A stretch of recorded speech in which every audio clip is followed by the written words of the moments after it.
শনিবার বিসিবির জরুরি সভা, মূল এজেন্ডা বিপিএল, আলোচনা হবে চ্যাম্পিয়ন্স ট্রফির দল, নতুন বছরের পরিকল্পনা আর এনসিএল টি-20-র সূচি নিয়ে। তোদের ইন্সপায়ার করবে বাংলাদেশের জার্সি পরে খেলার জন্য। হামজা চৌধুরীকে নিয়ে দেশের ফুটবলে বড় স্বপ্ন, ইংলিশ প্রিমিয়ার লিগে খেলা ফুটবলারকে দেখে অনুপ্রাণিত হবেন অন্য প্রবাসীরাও, আশা বাফুফে সভাপতির।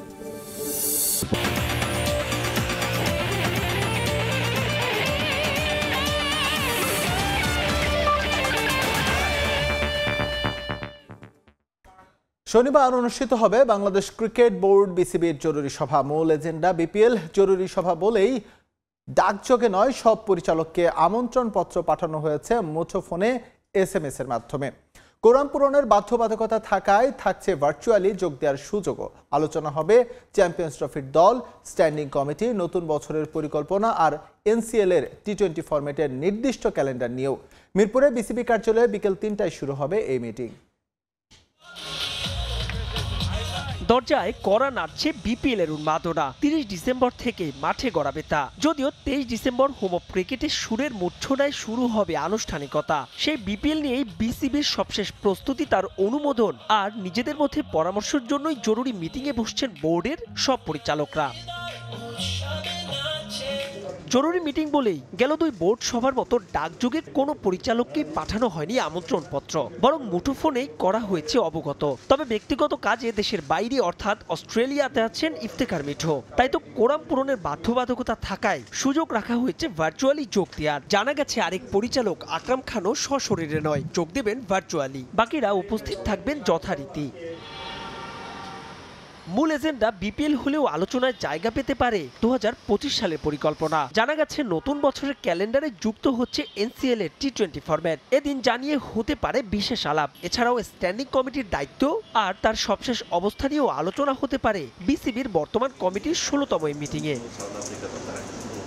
ক্যারিবিয়ানদের বিপক্ষে টি-20তে ক্লিন সুইপের স্বস্তি নিয়েই চলতি বছর আন্তর্জাতিক ক্রিকেট শেষ করেছে টাইগাররা। কিন্তু 2025 সালে চ্যাম্পিয়ন্স ট্রফি, এশিয়া কাপ ছাড়াও বাংলাদেশের আছে 6টা দ্বিপাক্ষিক সিরিজ, যার 4টা হোম, 2টা অ্যাওয়ে। খুব বড় পরিসরে না হলেও নতুন বছরের পরিকল্পনায় স্থান পেতে পারে বিসিবির এই সভায়।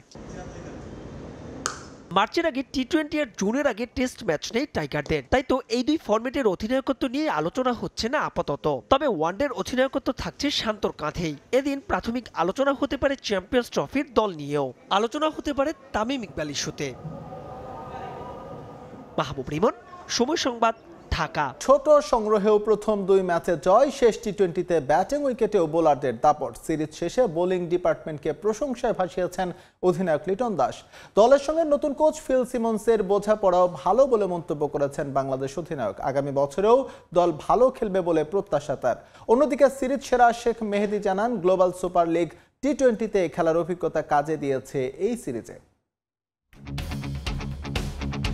ঠিক 6 মাস আগে এ মাঠেই বিশ্বকাপে আফগানিস্তানের কাছে হেরেছিল বাংলাদেশ। যে হারের পর অনেকেই টি-20তে টাইগারদের শেষ দেখে ফেলেছিলেন। কাকতালীয়ভাবে আর্নসভেলের সেই একই মাঠে একই ফরম্যাটে নতুন গল্প রচনা করল লাল সবুজ।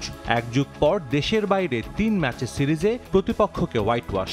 সেন্ট ভিনসেন্টকে বাংলাদেশ দল নিজেদের সেকেন্ড হোম ভেন্যু বলতেই পারে। শর্টার ফরম্যাটে যে মাঠে এখন 6 ম্যাচের 5টিতেই জয় আছে দলটার। সিরিজ জয় নিশ্চিত হলেও শেষ ম্যাচে টাইগাররা আরও আগ্রাসী। টি-20র অন্যতম সফল দলটার বিপক্ষে একটা বার্তা দিতে চেয়েছে লিটন দাসটা, সেটা স্পষ্ট ছিল। সবার মাঝে ভালো করার তাড়না ছিল প্রবলভাবে। নিজেদের কন্ডিশনে ক্যারিবিয়ানরা বরাবরই ভয়ঙ্কর।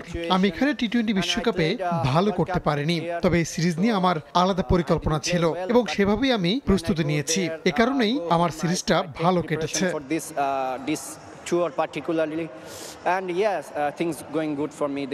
তিন ম্যাচে 8 উইকেট ব্যাট হাতেও রেখেছেন অবদান। প্রত্যাশিতভাবেই সিরিজ সেরার পুরস্কার গেছে শেখ মেহেদীর কাছে। গ্লোবাল সুপার লিগের অভিজ্ঞতাই কাজে দিয়েছে এই অলরাউন্ডারকে। টি-20-র দায়িত্ব নিয়ে প্রথম সিরিজেই লিটনের বাজিমাত। ব্যাটসম্যান লিটনের রান খরা চিন্তার হলেও নেতৃত্বে ফুল মার্কস পাবেন এলকেডি। সিরিজ শেষে প্রশংসায় ভাসিয়েছেন পেস ডিপার্টমেন্টকে। শান্তর অনুপস্থিতিতে পাওয়া সুযোগটা ভালোই কাজে লাগিয়েছেন লিটন দাস। শর্টার ফরম্যাটে পূর্ণমেয়াদে নেতৃত্বভারের দাবিটা এই সিরিজ দিয়ে জানিয়ে রাখলেন এই ওপেনার। সাজিদ মুস্তাহিদ, সময় সংবাদ। টি-20 সিরিজে ব্যাটে বলে অনবদ্য পারফরমেন্স বাংলাদেশের ক্রিকেটারদের। ব্যাট হাতে সিরিজে সর্বোচ্চ রান সংগ্রাহক জাকের আলী অনিক 3 ম্যাচে 7 গড়ে তার ব্যাট থেকে এসেছে 120 রান। আর বল হাতে সর্বোচ্চ 8 উইকেট শিকার করেছেন শেখ মেহেদী। সিরিজ সেরার পুরস্কারও জিতেছেন এই অলরাউন্ডার। পাকিস্তান, ভারত, ইংল্যান্ডের পর উইন্ডিজকে তাদের মাটিতেই হোয়াইট ওয়াশ করল বাংলাদেশ। পছন্দের ওয়ানডে ফরম্যাটে হোয়াইট ওয়াশের পর কেউ হয়তো ধারণাও করেনি টি-20তে ক্যারিবিয়ানদের ধবল ধোলাই করবে টাইগাররা। যে ফরম্যাটে প্রতিপক্ষরা শক্তিশালী আর দুর্বল বাংলাদেশ, সেই টি-20তে অনবদ্য পারফরমেন্স টাইগার ক্রিকেটারদের। ব্যাট হাতে 2 ম্যাচে খুব বেশি কিছু করতে না পারলেও শেষ ম্যাচে সক্ষমতা দেখিয়েছেন টাইগাররা। প্রথম 2 লো স্কোরিং ম্যাচে ছোট ছোট ব্যক্তিগত রান এগিয়ে দিয়েছে বাংলাদেশকে। জাকের আলী অনিক 120 রান সংগ্রহ করে সবচেয়ে বেশি রান সংগ্রাহক। এরপর শামীম পাটোয়ারি, মেহেদী হাসান মিরাজ, সৌম্য সরকাররাও ব্যাট হাতে দেখিয়েছেন ঝলক। শামীম ফিনিশার রোলে দারুণভাবেই মানিয়ে নিয়েছেন নিজেকে। সিরিজে প্রায় 190 স্ট্রাইক রেটে রান তুলেছেন। বিশেষভাবে সিরিজটা স্মরণীয় হয়ে থাকবে জাকের আলী অনিকের। টেস্ট, ওয়ানডে ও টি-20 3 ফরম্যাটে হেসেছে তার ব্যাট। সাদা পোশাকে একটুর জন্য মিস করেছেন সেঞ্চুরি। 91 রান করেছিলেন প্রথম টেস্টে। ওয়ানডেতে 3 ম্যাচে তার ব্যাট থেকে এসেছে 113 রান। আর টি-20তে শেষ ম্যাচে 41 বলে 72 রানের ইনিংস। পুরো সিরিজে 120 রান এসেছে তার ব্যাটে। মাঝে তার ব্যাটিং নিয়ে সমালোচনা থাকলেও বছরের শেষে এসে ঠিকই প্রমাণ দিয়েছে সক্ষমতার। ক্যারিবিয়ানদের টি-20তে হোয়াইট ওয়াশের পেছনে সবচেয়ে বড় কৃতিত্ব দিতে হবে বোলারদের। পেস বিপ্লবের সময়ে কম যাননি স্পিনাররাও। আলাদা করে বলতে হয় শেখ মেহেদী আর রিশাদ হোসেনের কথা। 2 স্পিনার ভালোই ভুগিয়েছেন স্বাগতিক ব্যাটারদের। শেখ মেহেদী 8 উইকেটের সঙ্গে 34 রান করে হয়েছেন সিরিজ সেরা, আর রিশাদ নিয়েছেন 4 উইকেট। পেস ইউনিটে নেতৃত্ব দেওয়া তাসকিন আছেন টি-20 সিরিজে উইকেট শিকারের তালিকায় 2য় স্থানে। 7 উইকেট তার নামের পাশে। শুরুতে উইকেট নেয়া পার্টনারশিপ ভেঙে অধিনায়কের কাজটা সহজ করে দিয়েছেন এই পেসার। তাছাড়া হাসান মাহমুদ ও তানজিম সাকিব নিয়েছেন 4টি করে উইকেট। টেস্ট সিরিজ ড্র, ওয়ানডেতে হোয়াইট ওয়াশের পর টি-20তে ওয়েস্ট ইন্ডিজকে ধবল ধোলাই। রঙিন পোশাকে বছরটা দারুণভাবেই শেষ করল টাইগাররা। তারেক হাসান শিমুল, সময় সংবাদ। মাঠে পারফরমেন্স গড়পড়তা হলেও 2024 সাল জুড়ে টাইগার পেসাররা ছিলেন দুর্দান্ত। সব ফরম্যাট মিলিয়ে চলতি বছর 43 ম্যাচে প্রতিপক্ষের নেওয়া 372 উইকেটের 223টাই নিয়েছেন সিমাররা। 1 বছরে 63 উইকেট তুলে নিয়ে 2006 সালে মাশরাফির নেওয়া 53 উইকেটের রেকর্ড ভেঙেছেন তাসকিন আহমেদ। আলো ছড়িয়েছেন অভিষিক্ত নাহিদ রানা, হাসান মাহমুদরাও। সব মিলিয়ে 9 জন পেসার খেলেছেন চলতি বছর টাইগারদের জার্সিতে। নতুন বছর দ্বিপাক্ষিক সিরিজ ছাড়াও চ্যাম্পিয়ন্স ট্রফি আর এশিয়া কাপে বাংলাদেশের সিমারদের চ্যালেঞ্জ দেখছেন পেস বোলিং কোচ। 2024 সালটা কেমন গেছে টাইগারদের, সে উত্তর দিতে হয়তো কিছুটা দ্বিধায় পড়বেন খোদ পার সমর্থকরাও। 43 ম্যাচে 18 জয়। টি-20 বিশ্বকাপ ব্যর্থতা ভারত, শ্রীলঙ্কা, সাউথ আফ্রিকার কাছে টেস্টে যেমন হোয়াইট ওয়াশ হতে হয়েছে, তেমনি এই ফরম্যাটে জয় পাওয়া গেছে পাকিস্তান, ক্যারিবিয়ানদের বিপক্ষেও। তবে ওয়ানডের ম্লান বছরে তৃপ্তি, স্বস্তি, প্রশান্তি এনে দেবে টাইগার পেসাররা। সাম্প্রতিক বছরগুলোতে বাংলার পেস বিপ্লবের খবর চাউর হয়েছে বিশ্ব ক্রিকেটে। স্পিন নির্ভর একটা দল কি জীবন কাঠির ছোঁয়ায় এভাবে বদলে গেল, হচ্ছে সেই আলোচনাও। কিন্তু 2024 যেন দুহাত ভরে দিয়েছে। পেসাররাও ছাড়িয়ে গেছেন আগের সববারকেই। পরিসংখ্যানও বলছে সেই কথাই। 2000 সালে টেস্ট স্ট্যাটাসের পর 1 বর্ষ পঞ্জিকায় কোনো পেসার হিসেবে মাশরাফি 2006 সালে নিয়েছিলেন 53 উইকেট। গেলবার 52 উইকেট নিয়ে শরীফুল কাছাকাছি ছিলেন ম্যাচের, কিন্তু তাকে স্পর্শও করতে পারেননি। অথচ তাসকিন চলতি বছর নিয়েছেন 63 উইকেট। 3 ফরম্যাটেই সমান কার্যকর ছিলেন ঢাকা এক্সপ্রেস। গেলবার যিনি ইনজুরির কারণে মাঠের বাইরে ছিলেন দীর্ঘ একটা সময়। শুধু কি তাসকিন, 2024 সালে প্রতিপক্ষের নেয়া 372 উইকেটের 223টাই নিয়েছেন পেসাররা। এই তালিকায় সেরা 10 জনের 6 জনই সিমার। সংখ্যার হিসেবে নিজেদের ক্রিকেট ইতিহাসে যা সর্বোচ্চ। অথচ চোটের কারণে গোটা বছরই আন্তর্জাতিক ক্রিকেট মিস করেছেন সাদা পোশাকের টাইগারদের সেরা পেসার এবাদত। তবে নাহিদ হাসানরা বুঝতেই দেননি তার অভাব। মাশরাফিদের পরে এরা একটা নতুন কালচার তৈরি করে ফেলছে, লাইক পাকিস্তানের মতো। যে পাকিস্তানে যেমন ঘরে ঘরে পেস বোলার জন্মগ্রহণ করে, ইন্ডিয়াতে যেমন ঘরে ঘরে ব্যাটসম্যান জন্মগ্রহণ করে, এখন ইন্ডিয়ার ট্রেন্ডও চেঞ্জ হয়ে গেছে। সো আমাদের দেশের যেহেতু ওই কোয়াইট সিমিলার সেম কালচার, আমাদের দেশে যেহেতু ইয়াং ফাস্ট বোলার এখন অনেক আসছে বিকজ অফ মাশরাফিদেরকে তাসকিনদেরকে দেখে রানার আসছে।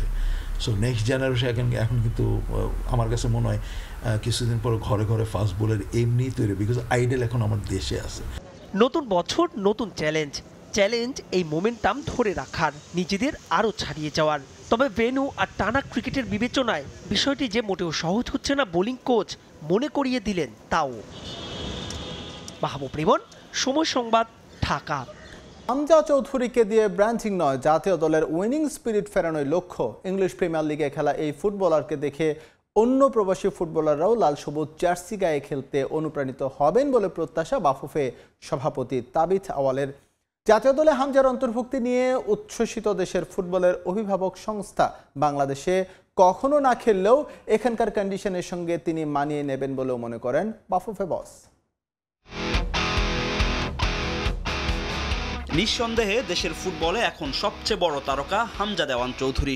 শুধু ফুটবল নয়, দেশের স্পোর্টস অঙ্গনে বিগ নেম হতে যাচ্ছেন ইংলিশ প্রিমিয়ার লিগ খেলা এই ফুটবলার। বেশ কাঠখড় পুড়িয়েই হামজাকে বাংলাদেশ জাতীয় দলের জন্য পেয়েছে বাফুফে, যার শুরুটা করেছিল ফেডারেশনের বিগত কমিটি। আর কোটি ফুটবল ভক্তের স্বপ্ন পূরণ হয়েছে নতুন কমিটির অধীনে।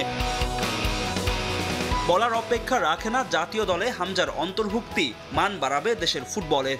লেস্টার সিটির ফুটবলারের বাংলাদেশের হয়ে খেলার সিদ্ধান্তে উপকৃত হবে জাতীয় দল। হামজাকে দেখে অনেক প্রবাসী ফুটবলার অনুপ্রাণিত হবে লাল সবুজ জার্সি গায়ে খেলার, যার জন্য কাজ করবে বাফুফে। অনেক টান প্লেয়ার্স আছে, Italian, Bangladeshi, Italian, British, Italian, German, could be Bangladeshi, south American. তো সেরকম স্কিলফুল ট্যাক্টফুল প্লেয়ারদেরকে আমি বিশ্বাস করি যে হামজা চৌধুরী ইন্সপায়ার করবে বাংলাদেশের জার্সি পরে খেলার জন্য আর বাংলাদেশের পতাকা হাতে রাখার জন্য। আমরা এরকম আরও কিছু প্রবাসী বাংলাদেশিদেরকে চিহ্নিত করে ইন্সপায়ার করতে পারবো আমাদের দলের পক্ষে খেলার জন্য। দীর্ঘদিন পোস্টার বয়ের অভাবে ভুগছে দেশের ফুটবল। হামজার হাত ধরে মিটতে যাচ্ছে সেই আক্ষেপ। তবে আপাতত ব্র্যান্ডিং নয়, হামজার অবদানে জাতীয় দলকে শক্তিশালী করতে গুরুত্ব দিচ্ছেন বাফুফে সভাপতি। এই মুহূর্তে আমরা ব্র্যান্ড ভ্যালু নিয়ে চিন্তা করতেছি। এই মুহূর্তে আমরা চিন্তা করতেছি উইনিং স্ট্রিক নিয়ে।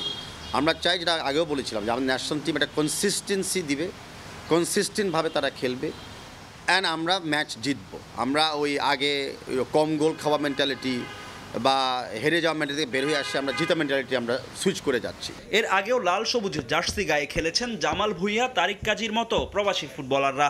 তাদের মতো হামজা কন্ডিশনের সঙ্গে মানিয়ে নিবে বলে প্রত্যাশা বাফুফে সভাপতির, যার জন্য হামজাকে সব ধরনের সহযোগিতা করবে ফেডারেশন। বাংলাদেশের খেলার সাথে কেমন ইন্টারাকশনটা হবে, বাংলাদেশের প্লেয়িং স্টাইলের সাথে বর্তমান যেই ক্লাব লেস্টার সিটি, সেই প্লেয়িং ডিফারেন্স থাকবে কিনা, বা সেই লেভেলে আমরা খেলাতে পারবো কিনা, খেলতে চাই কিনা, সেগুলো সব আমাদের অপেক্ষা করতে হবে যে আমাদের ন্যাশনাল টিমস কমিটি যখন ফর্ম হবে তারা এই বিবেচনাগুলো করবে। হামজা চৌধুরী ছাড়াও দেশের ফুটবল নিয়ে কথা বলেন বাফুফে সভাপতি। বরাবরের মতোই মাঠ সংকট নিয়ে আক্ষেপ তার কণ্ঠে। আগামী বছর এএফসি এশিয়ান কাপ বাছাইয়ের আগে প্রস্তুতি ম্যাচ খেলার পরিকল্পনা করছে ন্যাশনাল টিমস কমিটি।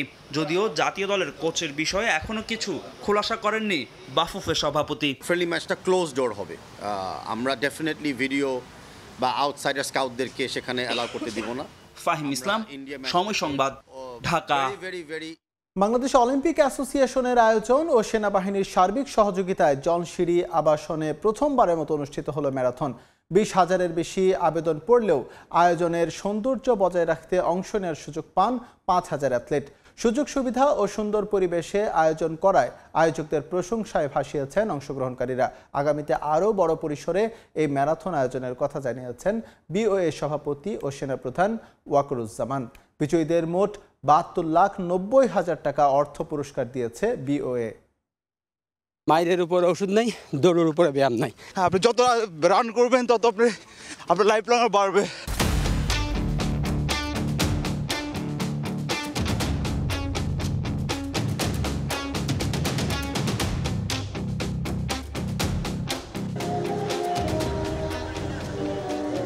পৌষের কুয়াশাচ্ছন্ন ভোরে রাজধানীর ৩০০ ফিটের জলছিরি আবাসনে হাজির হাজারো অ্যাথলিট।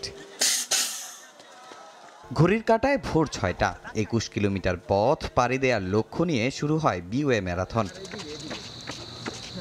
প্রথমবারের মতো এই হাফ ম্যারাথনের আয়োজন করে বাংলাদেশ অলিম্পিক অ্যাসোসিয়েশন, সার্বিক সহযোগিতায় বাংলাদেশ সেনাবাহিনী। প্রথমবারের মতো আয়োজিত ম্যারাথনে অংশ নেওয়ার সুযোগ পান ৫,০০০-এরও বেশি অ্যাথলিট ও দৌড়প্রেমী। অনেকেই অংশ নেন প্রথমবারের মতো, আবার অনেকে বেশ অভিজ্ঞ। এদের আয়োজনটা অনেক সুশৃঙ্খল। বাংলার প্রথম ম্যারাথন দিলাম, সো আগে ৭.৫ কিলো দিয়েছিলাম, এবারে 10 কিলো দিয়ে খুবই ভালো লাগছে। অন্যান্য বিভাগে যেন আমরা এই আমরা যেন আরও বেশি আন্তর্জাতিক ম্যারাথন এবং রেসগুলো যেন আয়োজন করতে পারি। আমাদের এরকম অ্যাক্টিভিটির সাথে আরও বেশি ইনভলভ হওয়া প্রয়োজন। রানের ফলে কি হয়েছে, এই পর্যন্ত আমাদের প্রেশার, ডায়াবেটিস, আল্লাহর রহমতে কোনো সমস্যাও নাই। বয়োজ্যেষ্ঠদের অংশগ্রহণও ছিল চোখে পড়ার মতো। নারীরাও প্রমাণ দিয়েছেন নিজেদের পারদর্শিতার। পুরুষদের মতো দুই ক্যাটাগরিতে অংশ নিয়েছেন প্রায় ৩৬৫ জন নারী অ্যাথলিট।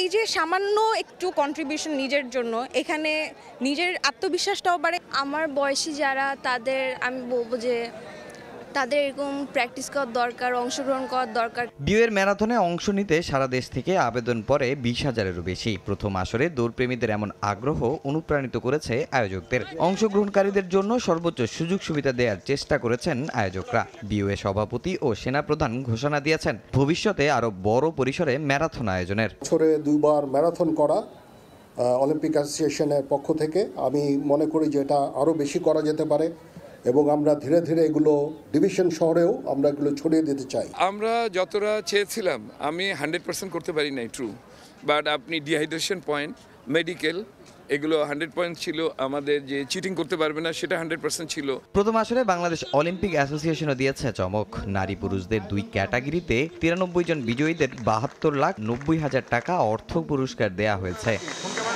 তামিম হোসেন, সময় সংবাদ, ঢাকা। ইউরোপিয়ান ক্লাব ফুটবলের খবর। সুদিন ফেরানোর আশা নিয়ে শনিবার অ্যাস্টন ভিলার বিপক্ষে মাঠে নামবে ম্যানচেস্টার সিটি। ম্যাচটি মাঠে গড়াবে সন্ধ্যা 6:30টায়। এদিকে আর্সেনালের প্রতিপক্ষ ক্রিস্টাল প্যালেস। এই ম্যাচটি শুরু হবে রাত 11:30টায়। এবারে মৌসুমটা মোটেও ভালো কাটছে না ম্যান সিটির। সব প্রতিযোগিতা মিলিয়ে গেল 11 ম্যাচে মাত্র 1 জয় তাদের। চ্যাম্পিয়ন্স লিগ থেকে ছিটকে যাওয়ার আশঙ্কায় জায়ান্টরা। ইপিএলের শীর্ষ দল লিভারপুলের পয়েন্ট 36, 1 ম্যাচ বেশি খেলে পাক্কা 9 পয়েন্টে পিছিয়ে টানা 4 বারের চ্যাম্পিয়নরা। হঠাৎ এমন ছন্দপতনের কারণ খুঁজে ফিরছেন কোচ পেপ গার্দিওলা। রক্ষণ ও ডিফেন্সের বেশ কিছু গুরুত্বপূর্ণ ফুটবলারকে নিয়মিত না পাওয়ায় পরিকল্পনা সাজাতে বেগ পেতে হচ্ছে তাকে। তবে এখনও ঘুরে দাঁড়ানোর আশায় এই মাস্টার মাইন্ড। ইপিএলে অ্যাস্টন ভিলার বিপক্ষে ম্যাচ দিয়েই গেরো খুলতে চায় সিটিজেনরা, যদিও এমিলিয়ানো মার্তিনেজের দলও ছেড়ে কথা বলবে না। টেবিলে সিটির চেয়ে মাত্র 2 পয়েন্ট আর 2 ধাপ পিছিয়ে রয়েছে তারা। এদিকে লিভারপুলের সঙ্গে ব্যবধান কমানোর লক্ষ্য নিয়ে ক্রিস্টাল প্যালেসের বিপক্ষে মাঠে নামবে আর্সেনাল। 16 ম্যাচে গানারদের পয়েন্ট 30।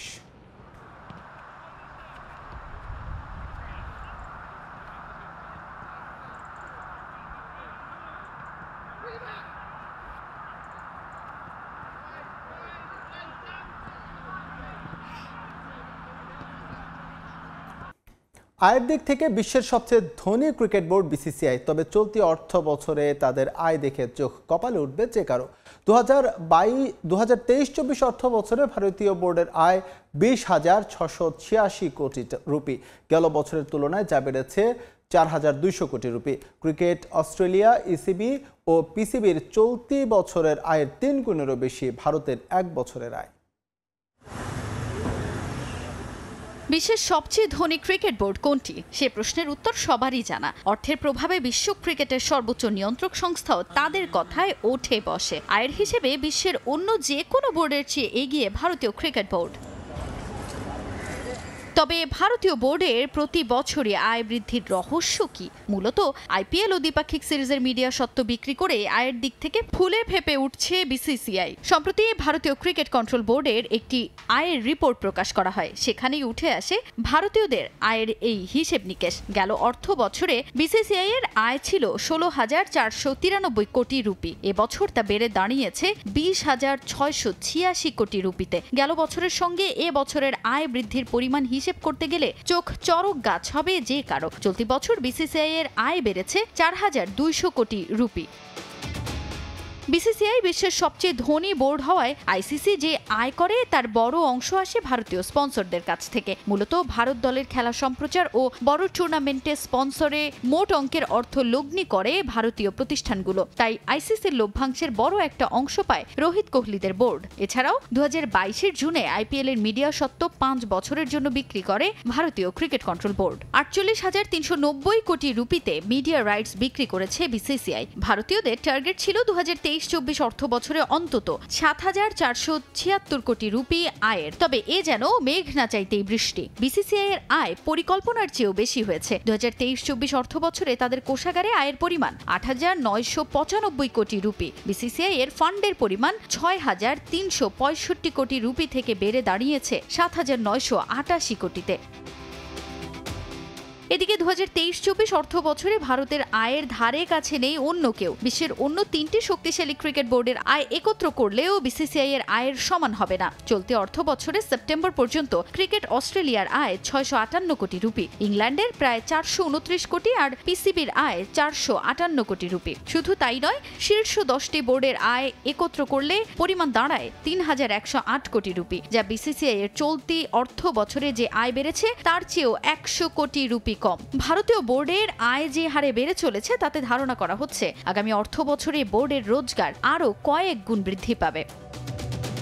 তাজিন খন্দকার, সময় সংবাদ। দুবাই অনুষ্ঠিত হলো ইন্টারন্যাশনাল সিটি প্রিমিয়ার টি10 ক্রিকেট লিগের ফাইনাল। তীব্র প্রতিদ্বন্দ্বিতাপূর্ণ শিরোপা নির্ধারণী ম্যাচে ড্রাগন নাইট রাইডার্স 9 রানে হারিয়েছে ড্রাগন কিংসকে। মহান বিজয় দিবস উপলক্ষে গ্রিন বাংলা ক্রিকেট অ্যাসোসিয়েশন আয়োজিত এই টুর্নামেন্টে প্রবাসী বাংলাদেশিদের নিয়ে গঠিত 4টি দল অংশগ্রহণ করে। দুবাই থেকে শিবলি আল সাদিকের রিপোর্ট।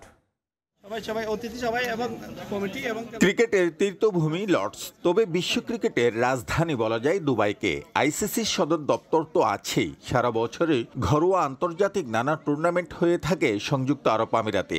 খেলা ঘিরে দেশটিতে অবস্থানরত দেশি বিদেশি সবার মাঝেই কাজ করে উন্মাদনা, যা ছুঁয়ে যায় প্রবাসী বাংলাদেশিদেরও। এমনই এক টুর্নামেন্টের আয়োজন করে গ্রিন বাংলা ক্রিকেট অ্যাসোসিয়েশন নামে একটি সংগঠন। অনুষ্ঠিত হয়েছে দুবাই ইন্টারন্যাশনাল প্রিমিয়ার ক্রিকেট লিগের ফাইনাল। শারজার আল দাইদ ক্রিকেট ভিলেজ স্টেডিয়ামে টুর্নামেন্টের ফাইনালে মুখোমুখি হয় ড্রাগন নাইট রাইডার্স ও ড্রাগন কিংস। টস জিতে ড্রাগন নাইট রাইডার্স ব্যাট করতে নামে। আরাফাতের 48 রানে ভর করে 6 উইকেট হারিয়ে 10 ওভারে তারা সংগ্রহ করে 126 রান। জবাবে ড্রাগন কিংস 6 উইকেট হারিয়ে তুলে 117 রান। 9 রানের জয়ে শিরোপা উৎসবে মেতে উঠে নাইট রাইডার্স। টুর্নামেন্ট ও ফাইনালের সেরা খেলোয়াড় হন নাইট রাইডার্সের আরাফাত। বাংলাদেশ কনসুলেটের পক্ষ থেকে যদি বড় টুর্নামেন্টের আয়োজন করেন, এখান থেকে ইনশাল্লাহ অনেক ভালো ভালো প্লেয়ার আছে, এখান থেকে জাতীয় দলের পাওয়ার সুযোগ আছে। শারীরিক সুস্থতার জন্য এই ধরনের খেলাধুলার আয়োজন করা আমাদের দায়িত্ববোধ থেকে আমরা এটা আয়োজন করছি। এখানে যে অনৈতিক যে কাজগুলো আছে বা এখানে যত আমাদের একটা বদনাম আছে, সেই যে জিনিসটার জন্য আমাদের মধ্যে না থাকে, তার জন্য আমরা চাই যে খেলার মধ্যে সবাই সম্পৃক্ত থাকুক। আন্তর্জাতিক মানের অনেক টুর্নামেন্টেই অনুষ্ঠিত হয় আরব আমিরাতে। খেলোয়াড়দের দাবি, বিসিবির পৃষ্ঠপোষকতায় প্রবাসীদের নিয়ে টুর্নামেন্ট আয়োজনের। সব প্লেয়ার নিতে পারে না, তার জন্য হয়তো আমাদের চেঞ্জটা হয় না। তারপরে যারা ভালো খেলছে ক্রিকেট, যারা ভালো খেলবে খেলাধুলা, যারা ভালো খেলবে তারা জেলা থাকবে। আলহামদুলিল্লাহ আমরা ভালোভাবে এক্সিকিউট করতে পারছি, বিধায় আমরা এই ম্যাচটা জিততে পারছি। সংযুক্ত আরব আমিরাতে প্রবাসী বাংলাদেশিদের মধ্যে অপরাধ প্রবণতা কমাতে ভূমিকা রাখতে পারে এই ধরনের টুর্নামেন্ট। স্বাস্থ্য সুরক্ষা ও বিনোদনের জন্য এই ধরনের আসর আয়োজনে বাংলাদেশ কনসুলেটকে এগিয়ে আসার আহ্বান স্থানীয় ক্রীড়া সংগঠকদের। আমরা যদি চেষ্টা করি, আমরা এখানে একটা শক্তিশালী টিম আমরা তৈরি করতে পারি। গ্রিন বাংলা ক্রিকেট অ্যাসোসিয়েশন এদের প্রতি আমার অনুরোধ থাকবে যে এরা যাতে প্রতি 6 মাস 3 মাস 1 বছর পর পর এই ধরনের আয়োজন করে। আমাদের মিশনগুলো এদেরকে সাপোর্ট করে, তাহলে এরা প্রবাসীও বিভিন্ন দেশের সাথে বিভিন্ন গোষ্ঠীর সাথে খেলে আমাদের দেশের সম্মানকে আরো বেশি ভালো পর্যায়ে নিয়ে আসবে বলে আমি বিশ্বাস করি। চ্যাম্পিয়ন দলকে প্রাইজ মানি হিসেবে দেয়া হয় 5,000 দিরহাম। শিবলাল সাদিক, সময় সংবাদ, সংযুক্ত আরব আমিরাত। হাওড়া অঞ্চলের তরুণদের মাদক ও মোবাইল আসক্তি সহ বিভিন্ন অপরাধ প্রবণতা থেকে দূরে রাখতে খেলাধুলায় আগ্রহী করতে বিশেষ উদ্যোগ নিয়েছে প্রবাসী সংগঠন। এ লক্ষ্যে হবিগঞ্জের বানিয়াচংয়ে আয়োজন করা হয়েছে দিনব্যাপী ক্রিকেট টুর্নামেন্ট। বিতরণ করা হয়েছে ক্রিকেট ব্যাট, জার্সি, বল সহ খেলার বিভিন্ন সামগ্রী। এতে উৎফুল্ল হাওড়ের কিশোর ও তরুণরা। রাশেদ আহমদ খানের তথ্য ও শাওন গোপের ছবি নিয়ে রিপোর্ট।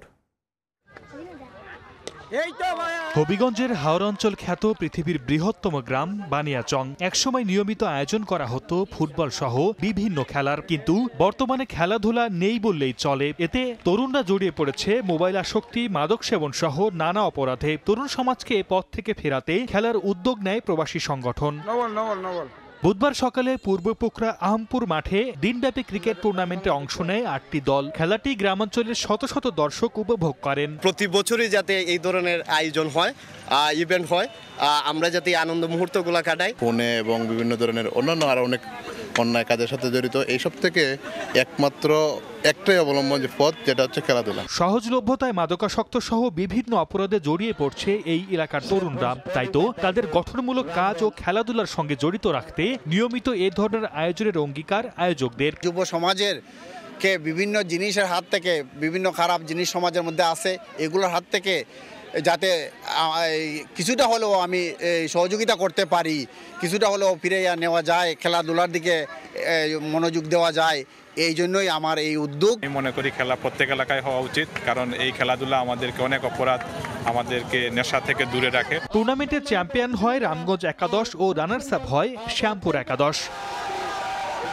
সময় সংবাদ, হবিগঞ্জ। এই ছিল খেলার সময়ের এখনকার আয়োজন। সঙ্গে থাকুন সময়ের।